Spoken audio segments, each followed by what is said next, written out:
She canceled our wedding over a text, so I let her parents handle the fallout. Hey everyone.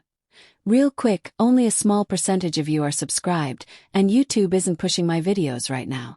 If you enjoy these stories, a like and comment helps a ton. Now, let me tell you how my fiancé destroyed our wedding with a text, and how I handed the wreckage to her parents. It was a Tuesday morning at exactly 9:17 a.m. I remember because I was halfway through a spreadsheet for a client whose idea of urgent changed with the wind. I wasn't expecting anything serious when my phone buzzed. Just a routine message from my fiancée, Alyssa. Something like, "Don't forget to confirm the DJ," or "We need to finalize the cake flavors." But what I got was this. "Hey, can't go through with this. My heart's not in it anymore. I need time to figure myself out. I'm sorry." 32 words.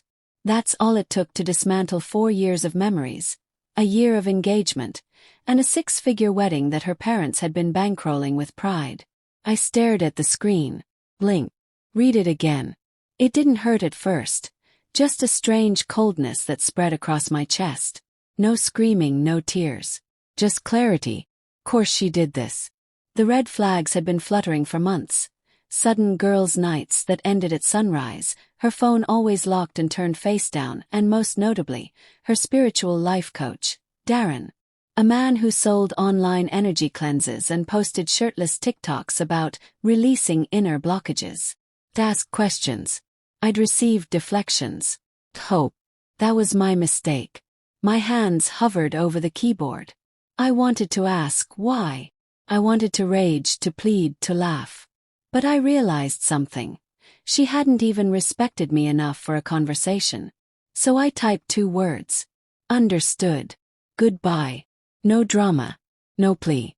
Just the obituary to a relationship she'd ghosted while standing in it. Then I took a screenshot of her message and sent it to her parents.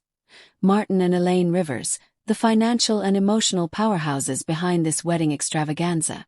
Subject line. About the wedding. No explanation. No commentary. Just the evidence. I turned my phone off after that. I didn't owe anyone my emotional labor that day. That night I turned my phone back on. It was chaos. 10 missed calls from Alyssa. 6 voicemails from Elaine. 3 texts from Martin. One said, "Call me now." Martin wasn't just a concerned dad. He was a retired corporate bulldog who viewed this wedding like a strategic merger. We weren't planning a celebration. We were producing an event. He'd rented an estate venue that looked like a palace. Brought in chefs from out of state. A dress that cost more than my car. Now, all of it was collapsing. When I finally returned his call, he answered before the first ring finished. "Martin." "Damien. What the hell am I looking at?" "Me. It's the text she sent me this morning." "Elaine, in the background, this has to be a misunderstanding." "Damien, she's overwhelmed." "That's all." "Me. No, Elaine. Overwhelmed is crying over table arrangements. This is a cancellation." Martin wasn't even subtle. His voice dropped an octave.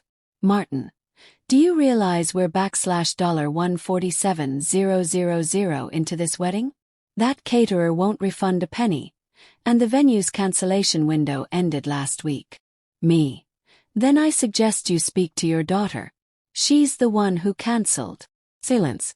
Tense, cold, and full of everything they wanted to say, but couldn't. I didn't hear sympathy. Not once did either of them ask if I was okay. It wasn't about the relationship, it was about the money, the embarrassment, the optics. So I ended the call. Politely. Later that night, Alyssa sent a text that was so absurd I almost laughed. "You told my parents. You made me look unstable. My dad's threatening to cut me off. You need to fix this. Now." I didn't respond, because I wasn't her safety net anymore. Instead, I opened the drawer in my desk where I'd kept the custom gift for Martin, a luxury watch engraved with, "To Martin, thank you for welcoming me into the family. Damien, September 20th, 2025 inch. Our wedding date." The moment I closed the box, I felt something I hadn't all day. Grief. Not for her, but for the version of her I thought I knew. That's who I missed. Not this stranger with crystals and life coaches and vanishing integrity. Over the next week, the meltdown escalated. The Rivers demanded I return the ring I had paid for, worth $19,000, to help offset their losses. I politely replied with a screenshot of the legal statute confirming it was a conditional gift, voided upon cancellation. Alyssa painted me as cold and toxic in a group chat. I replied once, plainly. She ended the wedding by text. That's all I'll say. I let their imaginations handle the rest. She came to our apartment with Darren to collect her things. I let her take the hideous faux fur ottoman she insisted on buying. It broke on the way out. Seemed poetic. The final straw. Utilities. She was the primary on the lease, and after moving out she stopped paying the electric bill. When the lights went out I had to choose. Wait 2 weeks for legal proof of residency. Or pay her $480 bill. Paid it. Then I emailed her and Elaine a photo of the receipt. Subject line. Final expense. I'm done. Then I blocked them both. Alyssa hired a lawyer, probably on her parents' dime, to arrange a final retrieval of her remaining things. No Darren this time. Just movers and a woman who couldn't look me in the eye. As they carried out the last box, her favorite lamp, the one she said made the whole room, got caught in the door. Fell. Shattered. She flinched. I didn't. And just like that she was gone. Martin tried suing the vendors. It went nowhere. Contracts are contracts.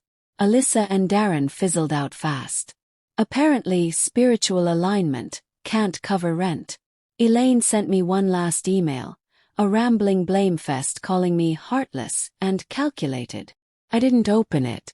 Just marked it unread and archived it. As for me, I sold the ring. Kept the watch. Not as a trophy. As a reminder. That the most expensive escape of my life saved me from a lifetime of regret.